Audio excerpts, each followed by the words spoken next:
बिस्मिल्लाहिर्रहमानिर्रहीम, अस्सलाम वालेकुम। आप देख रहे हैं स्पोर्ट्स फ्लिक्स। मैं हूं हमजा शफीक। तो जनाब, अब 24 घंटों से भी कम वक्त रह चुका है। ICC champion trophy 2025 Pakistan host करने जा रहा है और 29 साल का एक तवील इंतजार था।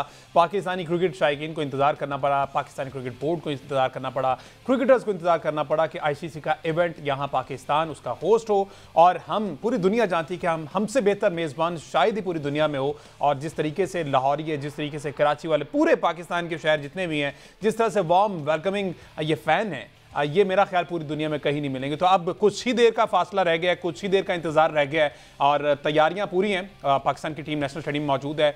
ओपनिंग मैच जो है पाकिस्तान वर्सेस न्यूजीलैंड कल रोज़ 2 बजे खेला जाएगा और उससे पहले एक छोटी सी तकरीब होगी और पाकिस्तान फ़ज़ाइया जो है वो ट्रिब्यूट पेश करेगी, क्योंकि ये एक बड़ा इंपॉर्टेंट इवेंट है। और अगर इसमें कहा जाए कि अफवाज पाकिस्तान का किरदार बहुत मुस्बत रहा तो उसमें कोई राय नहीं है, दो शक नहीं है। और पाकिस्तान फ़ौज ने, पाकिस्तान अवाम ने, पाकिस्तान गवर्नमेंट ने, मोहसिन नकवी साहब ने दिन रात मेहनत करके इस इवेंट को कामयाब बनाने की जो ठानी है। इंशाअल्लाह ज़वजल जब 9 मार्च को फाइनल मैच होगा, पाकिस्तान में ही वो फाइनल मैच होगा, तो ये सारी तैयारियां जो हैं, दिल खोल कर हम उनका शुक्रिया अदा करेंगे तमाम इदारों का। आगाज़ कर लेते हैं जी। कल का पाकिस्तान वर्सेस न्यूजीलैंड। अहमद सईद साहब, सलमान भट्ट साहब हमारे साथ मौजूद होंगे। अहमद सईद ने भी ज्वाइन किया है। ज़रा क्विकली ज़रा तैयारियों के वाले से अहमद सईद साहब बताइएगा। दैन फिर हम रिजवान की एक बड़ी इंपॉर्टेंट प्रेस कॉन्फ्रेंस है और उसमें बहुत से कन्फ्यूजन पैदा कर दी है इस इंपॉर्टेंट इवेंट से पहले, उस पर बात करते हैं। ज़रा तैयारियों के हवाले से बताइए। जी, हम तो जहाँ तक चैंपियंस ट्रॉफी की तैयारियों का ताल्लुक है, आज इंग्लैंड की टीम भी पाकिस्तान पहुंच चुकी है और इस वक्त पाकिस्तान जो है उन 8 टीमों के जिनकी मेज़बानी करना था पाकिस्तान को चैंपियंस ट्रॉफी में, पाकिस्तान ऑफिशियली उनकी मेज़बानी करने के लिए तैयार हो चुका है। और कल चैंपियंस ट्रॉफी का जो है वो पहला मैच खेला जाना है। चैंपियंस ट्रॉफी के पहले मैच से कबल एक छोटी सी इफ्ताही तकरीब भी होगी, जिस तरह परसों हमने देखा कि कर्टन रेजर हुआ था। उस इफ्ताही तकरीब में जो है वो पाकिस्तान की जो एयर फोर्स है वो एक शानदार एयर शो जो है वो पेश करने जा रही है। आमतौर पर जो हमारे कौमी दिन होते हैं उनको सेलिब्रेट करने के लिए ये इस किस्म के इकदाम किए जाते हैं और ये चूँकि इंतहाई ही इंपॉर्टेंट दिन है पाकिस्तान की क्रिकेट हिस्ट्री में, जब पाकिस्तान में आईसीसी का इवेंट भी वापस आ रहा है। और ये एक टेस्ट केस भी हो सकता है पाकिस्तान क्रिकेट बोर्ड के लिए कि पाकिस्तान क्रिकेट बोर्ड कितनी सलाहियत रखता है अपने अंदर मुस्तकबिल में इस तरह के मजीद इवेंट्स की मेज़बानी करने के लिए। तो इस मौके को यादगार बनाने के लिए इस तरह की एक शानदार तकरीब का जो है वो इनेकाद किया गया। सदर पाकिस्तान आसिफ अली जरदारी भी कल के मैच में वहाँ पर मौजूद होंगे और पाकिस्तान की टीम पाकिस्तानी वक्त के मुताबिक कल 2 बजे मद्दे मुकाबिल होगी न्यूजीलैंड की, उस टीम के अगेंस्ट जिसने अभी चंद दिन कबल पाकिस्तान को सैफ अफ्रीकी सीरीज़ के फाइनल में शिकस्त भी दी थी। पाकिस्तान और न्यूजीलैंड के अगर हम मैचेस की बात करें पाकिस्तान में, तो इन मैचेस की जो हिस्ट्री है उनमें पाकिस्तान को बहुत ज़्यादा पाकिस्तान का पल्ला जो है वो भारी है। और अगर हम पाकिस्तान की टीम यहाँ पर एक अच्छी बैलेंस कॉम्बिनेशन बनाने में कामयाब हो सकता है, पाकिस्तान हो जाता है अगर प्लेइंग 11 कामयाब बनाने में, तो हम इस टूर्नामेंट का आगाज़ जो है वो अच्छे नोट पे कर सकते हैं। बिल्कुल ठीक है। सलमान भट्ट साहब हमारे साथ मौजूद हैं। अस्सलाम वालेकुम भट्ट साहब। वालेकुम अस्सलाम हमजा। बस आप कल जो है 2 बजे मैच का आगाज, उससे पहले एक छोटी सी सेरेमनी है। तमाम डिपार्टमेंट ने दिन रात मेहनत की है, पीसीबी हो जाए, गवर्नमेंट हो जाए, ऑफिशियल्स हो जाए, सिक्योरिटी फोर्सेस हो जाए, जितनी भी है ना, दिन रात मेहनत करके इस टूर्नामेंट को कामयाब बनाने के लिए अभी भी कोशिशें जारी हैं। तो कल का जो एक इवेंट होने वाला है जिसमें एयरफोर्स शामिल होगी, तैयारों के जरिए सैल्यूट पेश किया जाएगा, सलामी दी जाएगी, इस पर एक छोटा सा कमेंट आपका। देखिए, बहुत जरूरी है इस तरह के इवेंट्स का पाकिस्तान में होना और ये अरसे दराज के बाद एक हो रहा है जिसमें बहुत शानदार कोशिशें शामिल है, चाहे वो पाकिस्तान क्रिकेट बोर्ड के चेयरमैन की हो, हमारे वर्कर्स की हो, हमारे इदारों की हो। ये एक कह लीजिए कि बड़ी प्रेशियस कंट्रीब्यूशन है और उसका जो कह ले के मजमुआ ये है कि पाकिस्तान में ये इवेंट इंशाल्लाह होने जा रहा है। इसके प्रैक्टिस मैचेस भी हो गए, इससे पहले ट्राई नेशन सीरीज भी हो गई। जिस तरह की मेहनत करके स्टेडियम्स को इंटरनेशनल स्टैंडर्ड पे लेकर आए हैं वो भी सारी दुनिया ने देख लिया। तो आई थिंक ये सारी मेहनत है और अब मेन काम आ गया, अब उसकी तरफ फोकस होना चाहिए और अपने प्लेयर्स को मेरे ख्याल बैक करना चाहिए इस बड़े इवेंट से पहले। अच्छा भट्ट साहब, क्या समझते हैं जो एक्सपेक्टेड प्लेइंग 11 कौन सी हो सकती है? वही जो हमने पहला मैच न्यूजीलैंड के खिलाफ खेला था ट्राई नेशन सीरीज में, वो हो सकती है या फिर आखिरी मैच में 1-2 तब्दीलियां हुई थी वो हो सकती है? देखिए, ये कुछ कह नहीं सकते। हमारे यहाँ अनसर्टेनिटी इस तरह की है कि कोई मामूली सा छोटा सा कोई वीलॉग हो जाए, कोई आउटडेटेड सा बंदा अपने जगह पर बैठ के कोई फजूलियात सी वो बातें कर दे तो ऐसा लगता है कि लोग प्रेशर में आ गए। मेरा ख्याल है कि ये लोगों के ओपिनियन के ऊपर बेस नहीं होनी चाहिए। ये प्रोफेशनल डिसीजंस है, प्रोफेशनल रीजनिंग के साथ लेने चाहिए। कोई दुनिया का बंदा ऐसा नहीं है कि जिसकी हर चीज ठीक होती हो, उसकी प्रोबेबिलिटी हाई होनी चाहिए। कामयाब हो जाएं तो ठीक है, नहीं हो तो जाहिर है वो परफॉर्मेंस क्योंकि बेस जगह है तो उसके अकॉर्डिंगली फ्यूचर बंदे का तय होता है। लेकिन यहाँ पर कभी भी आपको अंडरमाइन नहीं करना चाहिए रियलिटीज को, फैक्ट्स को, और ना ही आपको इन्फ्लुएंस होना चाहिए आपको कि लोग क्या कहेंगे, या इवन यहाँ तक के जर्नलिस्ट क्या कहेंगे, या फॉर्मर क्रिकेटर्स क्या कहेंगे। आप उस जगह पर हैं, आपको एक्सपर्ट बनाया पाकिस्तान क्रिकेट बोर्ड ने, आपकी एबिलिटी डिसीजन मेकिंग को देखते हुए, तो मेरा ख्याल है कि अपने आप को बैक करना चाहिए उन लोगों को जो डिसीजन मेकिंग जगहों पर बैठे हैं। घबराने की जरूरत नहीं है कि XYZ क्या कह रहा है। अच्छा भट्ट साहब, आप समझते हैं आप चूंकि 29 years after a long gap हम ICC का इवेंट पाकिस्तान होस्ट करने जा रहा है, इसका होम ग्राउंड का कोई प्लेयर्स पर, होम क्राउड का कोई प्रेशर होता है? क्योंकि एक टीम अच्छा जा रही हो उसमें क्राउड का प्रेशर अगर आ जाए तो इससे भी कोई प्लेयर डिस्टर्ब होता? देखिए, एक तरफ जो है आप दो किस्म के व्यूज है ना जी। बैकिंग है जी, घर में खेल रहे हैं, अब आ गया जी होम प्रेशर है। ये देखने के तरीके हैं, ग्लास आधा भरा हुआ है, ग्लास आधा खाली है। अगेन ये वो चीजें हैं जो कि आप कह लें कि these are things which are not controllable. तो जो कंट्रोल द कंट्रोलेबल्स वाली अप्रोच रखें, आपने गेम खेलनी है, आप गेम पे फोकस करें। कौन देख रहा है कौन नहीं देख रहा वो सेकेंडरी चीज है। उस पर फोकस करेंगे तो प्रेशर आएगा, उस पर ध्यान नहीं देंगे तो प्रेशर नहीं आएगा। जी अहमद। अच्छा, इसमें बहुत ज़्यादा फैक्टर है कि ये भी होगा कि जो कैप्टन के नर्व्स हैं होम क्राउड के सामने खेलते हुए, वो किस तरह से अपने आप को कूल एंड काम रखने की कोशिश करते हैं। क्योंकि जाहिर है कि कैप्टन का जो प्रेशर लेने का अंदाज़ है, उसको प्रेशर एब्जॉर्ब करने का जो उसके अंदर सलाहियत है, वही उसकी टीम के अंदर रिफ्लेक्ट करेगी। और मैं अभी कुछ देर कबल जो है वो एक जो हमारे भारतीय कमेंटेटर हैं हर्षा भोगले, उनको अगर मैं कोट करूं यहाँ पर, तो जिस ग्रेसफुल अंदाज में उन्होंने पाकिस्तान की टीम को एक्सप्लेन किया है, उनका ये कहना था कि पाकिस्तान कि इस टीम को अगर हम देखें तो उसमें जो मोहम्मद रिजवान की कप्तानी है वो बहरहाल एक ऐसा फैक्टर है कि जो डिफरेंस क्रिएट कर सकती है। और मोहम्मद रिजवान वो तमाम सलाहियतें अपने अंदर रखते हैं, जो होम क्राउड का जो प्रेशर होता है, होम ग्राउंड का जो प्रेशर होता है, उसको वो टैकल कर सकते हैं। तो ये एक एडवांटेज भी है और डिसएडवांटेज भी है, और इससे आपके मेंटल स्ट्रेंथ का भी अंदाज़ा होता है कि आप मेंटली कितने स्ट्रांग हैं अपने क्राउड के सामने खेलने के लिए। बिल्कुल इसी तरह। अच्छा MSC साहब, वैसे क्या स्टैट्स क्या कहते हैं कराची स्टेडियम के वाले से? दैन फिर भट्ट साहब से जानते हैं कि इंटायरली क्या हम पिच पर रिलाई करेंगे, टॉस के मामले पर भी कल भी हमने इस पर बात की थी, तो स्टैट्स क्या कहते हैं? और वैसे पाकिस्तान न्यूजीलैंड अगर बायलैटरल की बात की जाए या ओवरऑल ICC के टीम इवेंट्स की बात की जाए तो मेरा ख्याल पलड़ा जो है वो पाकिस्तान का भारी है। जी हाँ, अगर हम कराची की पहले बात करें तो कराची में अब तक 78 ODI इंटरनेशनल मैचेस जो है वो खेले जा चुके हैं। 1955 में स्टेडियम को बनाया गया था और पाकिस्तान के लिए खासा खुशगवार रहा है ये नंबर्स के मामले में। अगर हम देखें तो 78 मैचेस में जो पहले बैटिंग करने वाली टीम है उसने 36 मरतबा कामयाबी हासिल की है, और जो 39 मैचेस जो है वो दूसरी मरतबा बैटिंग करने वाली टीम, तो चेज़ का जो टीम है उसका रिकॉर्ड यहाँ पर भारी है। आप अगर टॉस की बात करें तो यहाँ पर टॉस हारने वाली टीम जो है वो ज़्यादा मैचेस जीती हुई है। और अगर हम पाकिस्तान और न्यूजीलैंड के मैचेस की बात करें तो पाकिस्तान और न्यूजीलैंड के वो 22 मैचेस जो पाकिस्तान की पिच पर खेले गए उनमें पाकिस्तान ने 17 मरतबा कामयाबी हासिल की है, जबकि न्यूजीलैंड की टीम इंक्लूडिंग ये 2 मैचेस जो हम हारे ट्राई सीरीज में, उनको मिलाकर न्यूजीलैंड की टीम 5 मैचेस जीतने में कामयाब हुई है अब तक पाकिस्तानी पिचेस पर। रन्स की अगर बात करें तो 374 यहाँ का हाईएस्ट रन है जो 2008 के एशिया कप में इंडिया की टीम ने बनाया था, और उसी एशिया कप के अंदर जो है वो बांग्लादेश की टीम ने यहाँ का लोएस्ट टोटल भी बनाया था जो 115 रन है। यहाँ पर अगर हम बात करें तो औसत जो रन यहाँ पर बनते हैं वैसे तो 240 रन जो है वो फर्स्ट इनिंग्स का एवरेज स्कोर है, लेकिन जो लास्ट 20 मैचेस यहाँ पर हुए हैं उनमें ये औसत बढ़कर 280 तक जा पहुंची है और 280 रन यहाँ पर एवरेज बनते हैं। तो आपको ये यकीनन एक हाई स्कोरिंग मैच देखने में मिलेगा कल का जो नेशनल स्टेडियम कराची में खेला जाएगा। और जिस तरह की तब्दीलियाँ ODI क्रिकेट में हो रही हैं उसके बाद जाहिर है कि उस प्रोसीजर को अगर आप पूरा करें, जिस तरह भट्ट साहब अक्सर कहते हैं कि टॉप 6 50 ओवर खेलने में कामयाब हो गए, तो आपको कल भी लंबे रन देखने को मिल सकते हैं। अच्छा भट्ट साहब, आपके नज़दीक क्या सूटेबल रहेगा, पहले बैटिंग या फिर बॉलिंग? क्योंकि हमने दोनों करके देख लिया और अगेंस्ट न्यूजीलैंड तो हम दोनों में नाकाम रहे हैं।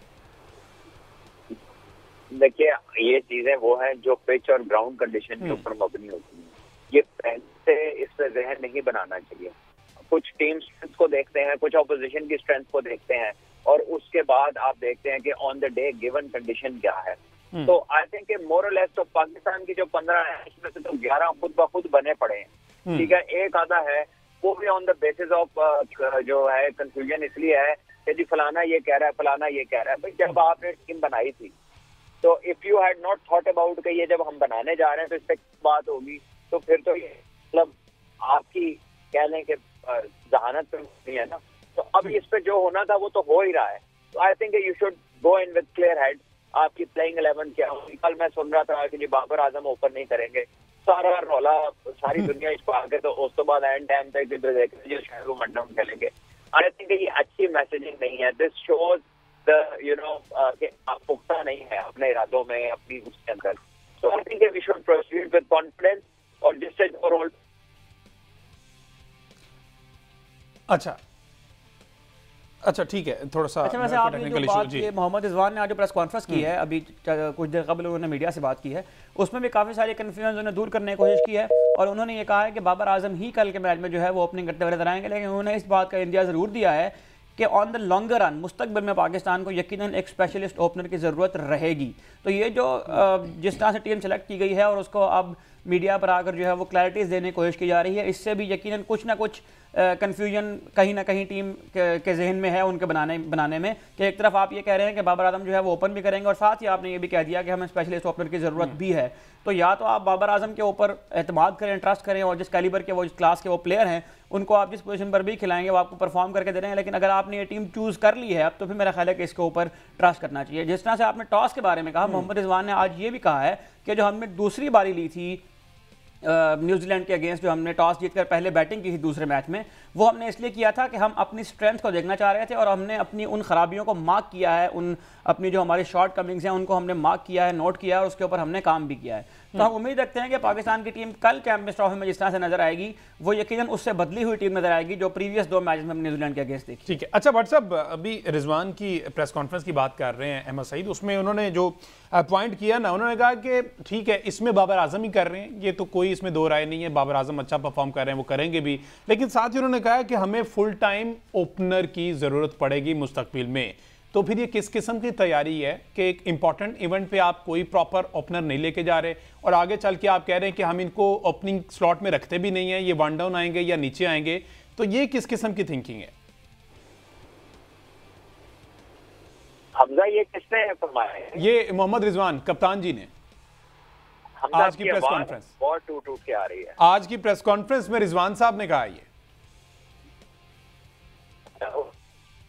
अच्छा जी, दोबारा जरा कॉल कीजिएगा, दोबारा से जरा इस मामले पर, इस पर फर्दर भी। अच्छा अहमद सईद साहब, आपके नजदीक प्लेयर टू वॉच क्या समझते हैं? मेरे ख्याल उस एंड से लॉकी फर्गुसन नहीं आ रहे, हमने इससे पहले कहा फर्गुसन के बारे में आज तस्दीक हो चुकी है कि वो इंजर्ड हो गए हैं, उनके जगह काइल जेमिसन को न्यूजीलैंड ने अपने स्क्वाड में शामिल कर लिया है, और वो टॉल हाइटेड है जो कि। अच्छा थोड़ा सा ये चले, मैं भट्ट साहब से भी पूछूंगा, पाकिस्तानी जो कंडीशंस है non for their batting tracks, हम देखते हैं कि बैटिंग फ्रेंडली ज्यादातर हैं, पिंडी की बदनामी जमाना या मशहूर जमाना आप कह सकते हैं, लेकिन हम देखा कि आके बिरा में आके हमने तब्दीली देखी, स्पिनर डोमिनेट विकेट्स और बॉलिंग को सपोर्ट करने वाली। अब ये आईसीसी के इवेंट में क्या होता है, ये जो क्यूरेटर होते हैं ये पाकिस्तान की होते हैं या फिर आईसीसी अपनी मर्जी से लाते हैं, अपने अकॉर्डिंग विकेट्स बनवाते हैं, ये वैसे कौन डिसाइड? देखें आईसीसी ज़ाहिर इसमें इंस्ट्रक्शंस देता है, इसमें आईसीसी की हिदायत के मुताबिक होता है, लेकिन जाहिर है कि एक जगह की जो बिहेवियर है, जो उसका मिजाज है, उसको ओवरनाइट आप तब्दील नहीं कर सकते हैं। उसके ऐसा नहीं हो सकता कि आप बिल्कुल ही एक ऐसा पिच बना दें कि जो पाकिस्तान में जिस तरह का पिचों का मिजाज है, आपने इंडिया में जब टूर्नामेंट्स हुए थे तो उसमें भी आपने देखा होगा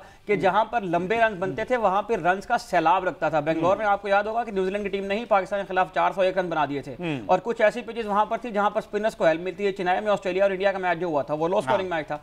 अब वहां पर जिस तरह से हर शहर के अपना अपना मिजाज है, हर पिच का जो है वो अपने अपनी एक नेचर है, उस नेचर को इतनी जल्दी तब्दील तो नहीं किया जा सकता। आईसीसी के क्यूरेटर्स जो हैं वो हिदायत जरूर देते हैं इसके अंदर, लेकिन पिच बनाने का जो प्रोसेस है उसके अंदर जाहिर है पीसीबी के लोग भी शामिल होते हैं। तो पाकिस्तान में हमें इस टूर्नामेंट के अंदर भी यही देखने को मिलेगा, हमें इसी बात की ही तवक्को होनी चाहिए कि यहाँ पर लंबे रन बनेंगे। और जब लंबे रन बनने की बात आती है तो पाकिस्तान क्रिकेट की एक कैपेबिलिटी के ऊपर मुस्तकिल बात की जाती है कि जो 50 ओवर खेलने का हमारा मेथड है उसको हम किस तरह से जो है वो एड्रेस करेंगे, क्योंकि हम तो 50 ओवर खेल नहीं पाते हैं, और जब 50 ओवर हम नहीं खेल पाते तो जाहिर है कि 300-350 रन मुस्तकिल करना, एक उसको हैबिट बना लेना, ये यकीनन एक मुश्किल काम है। अच्छा। तो आईसीसी के क्यूरेटर इसमें हिदायत देते हैं, लेकिन जाहिर है कि पिचेस तो जिस तरह से बिहेव कर रही हैं उस तरह ही हमें देखने को मिलेंगी। अच्छा भट्ट साहब, ये कंडीशंस की बात कर रहे थे, और जो कराची और पिंडी, हम यूजुअली देखा कि पाकिस्तान जो है बैटिंग फ्रेंडली विकेट्स होती हैं और यहाँ पर अच्छे हाई स्कोरिंग मैच होते हैं, लेकिन हमने मोस्ट रिसेंट टाइम में देखा कि स्पिन डोमिनेट विकेट्स हम बनाने लग गए थे।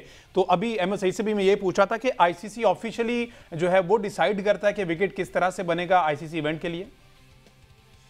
देखिए, ये अंडरस्टूड सी बात है कि ये व्हाइट बॉल का टूर्नामेंट है और जाहिर है 50 ओवर क्रिकेट है, तो जनरली पिचेस जो है ना वो अच्छे ट्रैक्स होते हैं, वहां पर बैटिंग जो है वो कदरे आसान होती है। ऐसा भी नहीं होता कि वो कोई बहुत डोसाइल इन अ सेंस के वहां पे बॉलर के लिए कुछ ना हो, थोड़ा बहुत स्पिन, थोड़ी बहुत अर्ली मूवमेंट देखने को मिलती है। सो जनरली ये गुड अच्छी मतलब क्रिकेट पिचेस होते हैं और मेरा ख्याल है कि उसी किस्म के पिच जो हमें मिलेंगे। पाकिस्तान में जेनेरिकली बैटिंग के लिए दुनिया में बेहतरीन पिचेस होते हैं और हो सकता है हमें कुछ मैचेस में ऐसा ही नजर आए, तो possibly it will be hard work for bowlers.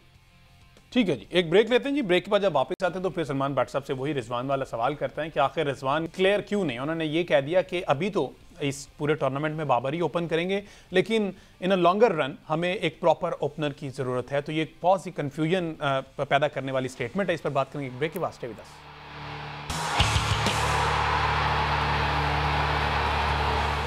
Welcome back जी। बात हो रही है पाकिस्तान क्रिकेट के हवाले से। कल एक बड़ा इंपॉर्टेंट मैच है, जो ओपनिंग मैच है Pakistan versus New Zealand. Tri nation series के फाइनल में पाकिस्तान को शिकस्त हुई न्यूजीलैंड के हाथों। उसका बदला पाकिस्तान ने इस आईसीसी चैंपियन ट्रॉफी के ओपनिंग मैच में अगेंस्ट न्यूजीलैंड लेना है national stadium. Same condition, same almost playing 11 और उसी तरह से न्यूजीलैंड की टीम है, पाकिस्तान है, और ये हमने बदला। कल 2 बजे मैच शुरू हो जाएगा और 10 बजे के करीब जो है हमें इसका रिजल्ट मिल जाएगा। अच्छा, सलमान भट्ट साहब से भी इस हवाले से जानेंगे। वैसे अहमद सईद साहब, जो हमने देखा इस पर थोड़ी सी बात कर लेते हैं। इंडियंस वैसे तो बड़ी बातें करते हैं, जर्सी में नाम भी लिख लिया, आने के लिए टीम जो है वो कह रही थी नहीं, टीम आना चाह रही, गवर्नमेंट कह रही नहीं।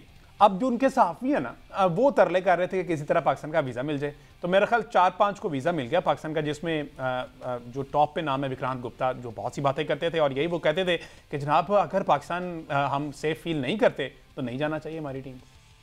देखें, ये तो इस through out the course of event हमने देखा है पिछले 3-4 महीने से यही हो रहा है कि पाकिस्तान के अंदर जो भी डेवलपमेंट होती है उसके अगेंस्ट ज़ाहिर है जब हमसाया मुल्क के अंदर कुछ ना कुछ तो ज़ाहिर है हलचल होनी थी, और उनसे हम जो है वो तवक्को तो यही रखते हैं कि वो जिस तरह से आमतौर पर ग्रेसफुली क्रिकेट को एंजॉय किया जाता है उस तरह से वो एंजॉय करेंगे। लेकिन अनफॉर्चुनेटली इस इवेंट के दौरान हमें इस तरह से देखने को मिला नहीं है। पहले वो ये कहते रहे कि जैसे स्टेडियम नहीं बनेंगे, फिर वो ये कहते रहे कि स्टेडियम बन भी गए तो ज़्यादा देर तक चूँकि इनकी क्वालिटी इस तरह से नहीं होगी और ये इसको मेनटेन नहीं रख पाएंगे। मोहसिन नकवी साहब ने एक प्रेस कॉन्फ्रेंस की और उन्होंने कहा कि जी आप जिस बात का शोर मचा रहे थे उसका हमने जवाब दे दिया और अब ये जो है वो हमारी जीत है कि हमने स्टेडियम बना लिए हैं। 117 दिन के कम अरसे में हमने स्टेडियम बनाए।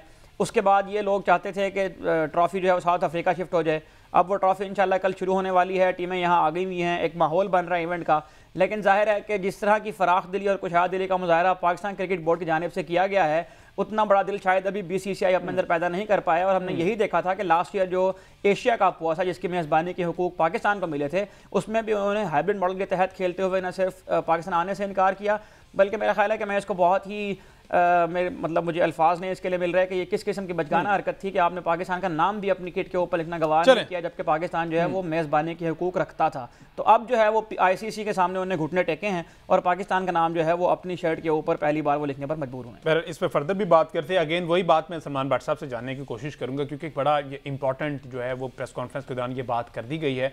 भट्ट साहब, अब अगर आपको आवाज़ आ रही तो ज़रा रिजवान की स्टेटमेंट पर ज़रा क्लियर कर देंगे कि क्या पर्सपेक्टिव हो सकता है और ये पाकिस्तान क्रिकेट के हक में बेहतर कैसे हो सकती है स्टेटमेंट।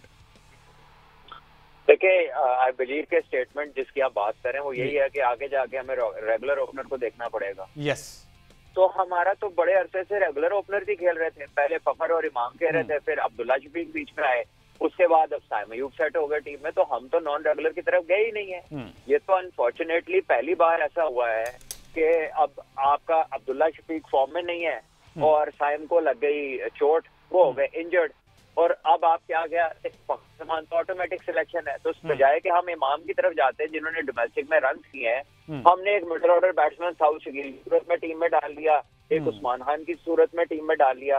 ठीक है, उस्मान खान तो चले साथ वनडे में बड़ी उन्होंने परफॉर्मेंसेज दी हैं, अभी लिस्ट क्रिकेट में साथ कीपिंग भी करते हैं, तो एक एडिशनल एडवांटेज होता है कि सेकंड बैकअप कीपर है। तो साउथ शकील तो 1.5 साल से आपके वनडे के प्लान में ही नहीं है। तो आपको किसने मजबूर किया कि आप मिडिल ऑर्डर की लाइनें लगा दें और ओपनर्स को आप इग्नोर कर दें। सो ये तो ऐसी बात है कि जैसे वो इस बात पे लाइल है कि रेगुलर ओपनर रखना है या नहीं रखना, और उन्हें बाद में पता चला कि नहीं रखा। तो I guess it is pretty clear कि इंटरनेशनल क्रिकेट में स्पेशली 50 ओवर और टेस्ट क्रिकेट में 50 ओवर और टेस्ट क्रिकेट के अंदर आपके पास रेगुलर ओपनर्स होने चाहिए।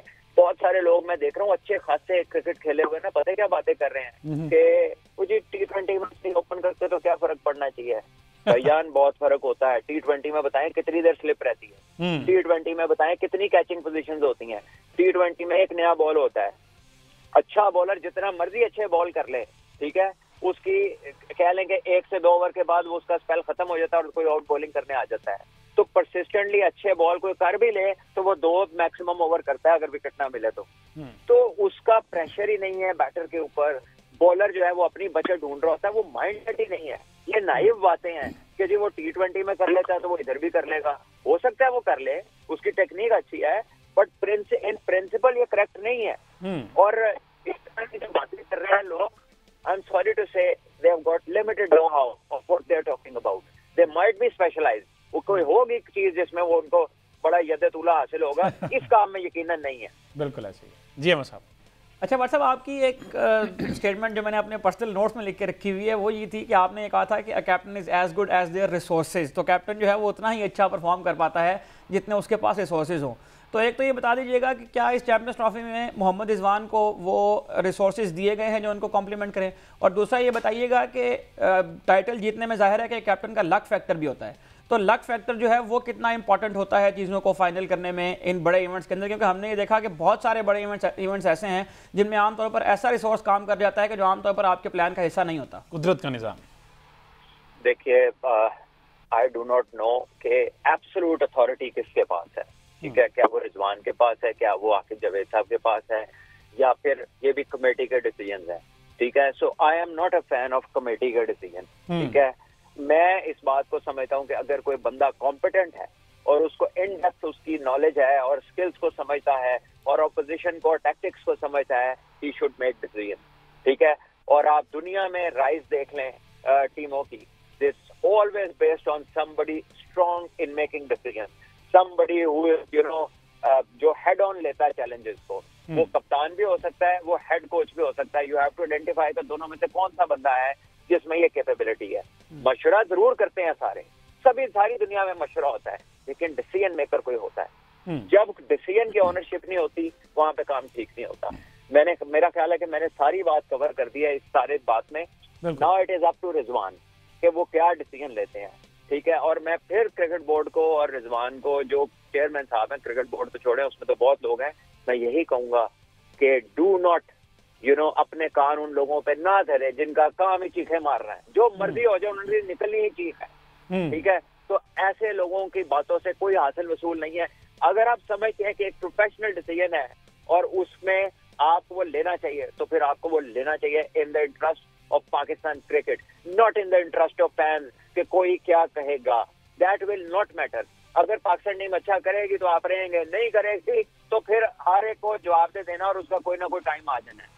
तो उसकी बेहतरी के लिए जो डिसीजन बनता है वो लें, इररिस्पेक्टिव ऑफ कि वो डिसीजन पॉपुलर है कि नहीं और वो डिसीजन लोग उसको कैसे परसीव करते हैं। आपका डिसीजन ठीक हो गया तो कहेंगे यार देखो इन्होंने कमाल कर दिया, हम तो पहले ये समझे थे। तो उस चीज की परवाह ना करें, चाहे वो कप्तान है, चाहे वो कोच है, चाहे वो सिलेक्टर है, चाहे वो चेयरमैन साहब। बहरहाल जी, लेट्स सी क्या बनता है। चीखों से मुझे याद है बट सब कुछ चीखें हमारे इर्द गिर्द से भी निकल रही हैं। कोई हमसाया ममालिक जो है ना, पहले कहते थे स्टेडियम नहीं बनना, ये कोई चिकनी मिट्टी से बना रहे हैं, ये फौरन गिर जाना है खुदा न खासा। फिर वो कहते हैं कि जनाब ये इवेंट होस्ट नहीं कर सकते, वो भी कर दिया। फिर उन्होंने कहा कि कुछ भी हो जाए मर जाएंगे, पाकिस्तान का नाम शर्ट पर नहीं लिखवाएंगे, अब वो भी हो गया है। फिर कहते थे पाकिस्तान आना नहीं है, उसको रोहित शर्मा को नहीं आना, कोई भी जाना पसंद नहीं करता। अब तरले कर रहे थे, 7 साफियों ने अप्लाई किया था, गालिबन 4-5 का अप्रूव हुआ है वीजा। अप्लाई तो कब से किया था? अप्रूव हुआ वीजा। तो एक तरफ ये डबल स्टैंडर्ड ना, डुअल फेजेस हैं। एक तरफ वो लान तान भी करते हैं, दूसरी तरफ मर रहे होते हैं कि किसी तरीके से हम पाकिस्तान चले जाएं। यार मैं इन चीजों पे कुछ भी नहीं कहना चाहता। मतलब ये तो चले, हो सकता है कि ये रेटिंग बेस्ड आइडिया हो सकता है, ये एजेंडा बेस्ड टॉक हो सकता है ये पॉलिटिकल इन्फ्लुएंस हो। मैं ये सारी बात पे बात ही नहीं करता। मुझे सबसे ज्यादा अफसोस पता है क्या होता है कि कुछ प्लेयर उनके जो अच्छी खासी क्रिकेट खेले हैं वो जब इस तरह की बातें करते हैं ना, तो मैं कहता हूँ कि यार ये इनको सूट नहीं कर रही, क्योंकि ये जिस कैलिबर के प्लेयर्स हैं, ये जितनी इन्होंने टॉप क्लास क्रिकेट खेली और परफॉर्मेंसेज दी हैं, they should be beyond border. इनको बॉर्डर से आगे होके बात करनी चाहिए। इन्होंने वोट नहीं पहना हैगा, ठीक है ना, तो इनको they should think like international athletes, not like a pro government और समथिंग लाइक दैट। तो बहुत सारे ऐसे लोग हैं जिनकी बातों से आपको ये आइडिया होता है, बल्कि यकीन हो जाता है सुन के कि ये किसी को खुश करने के चक्कर में है, या ये अगला इसका कोर्स पॉलिटिकल है, या व्हाटएवर है, या एजेंडा बेस्ड है। तो उससे ऊपर होता है अच्छा साहब भी और अच्छा एथलीट भी, इंटरनेशनल एथलीट भी, वो इन चीजों से ऊपर होता है जो आर्टिस्ट होता है। समझ नहीं लगती है कि क्यों इस तरह की बातें करते हैं। अल्लाह ने करम कर दिया ना, बन गया स्टेडियम, हो गए मैच, ठीक है, हर चीज हो रही है, तो बोलने दें जो बोलता है, इनको कौन सुनता है। ठीक है जी, इसका जवाब इंशाल्लाह ग्राउंड में दिया जाएगा और पाकिस्तान क्रिकेट टीम ग्राउंड में ही जवाब देगी। दुबई में 23 फरवरी ज्यादा दूर नहीं है और वो वक्त देखिए ग्राउंड में भी हमजा क्रिकेट होनी है, ग्राउंड में क्रिकेट होनी है, cricket can go either way. Let's not talk this way कि जी ये कर देंगे वो कर देंगे, ये जवाब होगा। मेरी आपसे भी गुजारिश है कि ये स्वीपिंग स्टेटमेंट्स जो है ना, ये हमें या किसी को भी सूट ही नहीं करती। तो हमने इस तरफ जाना नहीं है। अभी wish our team best of luck, हमें उन पर प्रेशर नहीं डालना। वो लड़के अच्छा खेलें, अच्छी क्रिकेट खेलें, इंशाल्लाह रिजल्ट्स आएंगे। हमें कोई प्रेशर नहीं डालना अपने लड़कों पे। बिलाशुबा ये बड़े मैच है, इंडिया की टीम भी अच्छी है, तो हमारे में और उनके रिमार्क्स में फर्क होना चाहिए। इंशाल्लाह बिल्कुल फर्क होना चाहिए और वो इन अ पॉजिटिव वे पाकिस्तान, मैं कह रहा हूँ कि इंशाल्लाह अच्छा परफॉर्म करेगा और ये दिली ख्वाहिश होती है तमाम, और आप भी जितने भी क्रिकेटर्स हैं इसी चीज़ के लिए मेहनत करते हैं और कहते हैं कि बाकी मैचेस होते हैं लेकिन अगेंस्ट इंडिया जो है वो वाइब भी और होती है। और इस मैच को जीतने के बाद जितनी रिस्पेक्ट मिलती है दोनों कंट्रीज को, चाहे वो इंडिया हो चाहे वो पाकिस्तान हो, वो कहते हैं कि बाकी टूर्नामेंट हार जो इनसे ना हारना, उस एंड पे भी यही है, हमारे एंड पे भी यही है। तो एक जरा important match in a way this way हो सकता है ये। तो पाकिस्तान क्रिकेट तो हमेशा से बेस्ट दे रही है अपना और आगे भी देती रहेगी। लेट्स सी, कल 2 बजे जनाब पाकिस्तान वर्सेस पहला ओपनिंग मैच है। कल हम एक प्रॉपर ट्रांसमिशन के थ्रू आएंगे। 1 से 2 बजे चैंपियन ट्रॉफी के वाले से ट्रांसमिशन होगी जिसमें पाकिस्तान क्रिकेट के बड़े नाम होंगे। 1 से 2 देन फिर 5 से 6 बजे जो मिड इनिंग होगी उसमें भी ट्रांसमिशन का सिलसिला जो है वो जारी रखेंगे। आपसे मुलाकात होगी कल दोपहर 1 बजे। मुझे दीजिए इजाजत, अल्लाह हाफिज।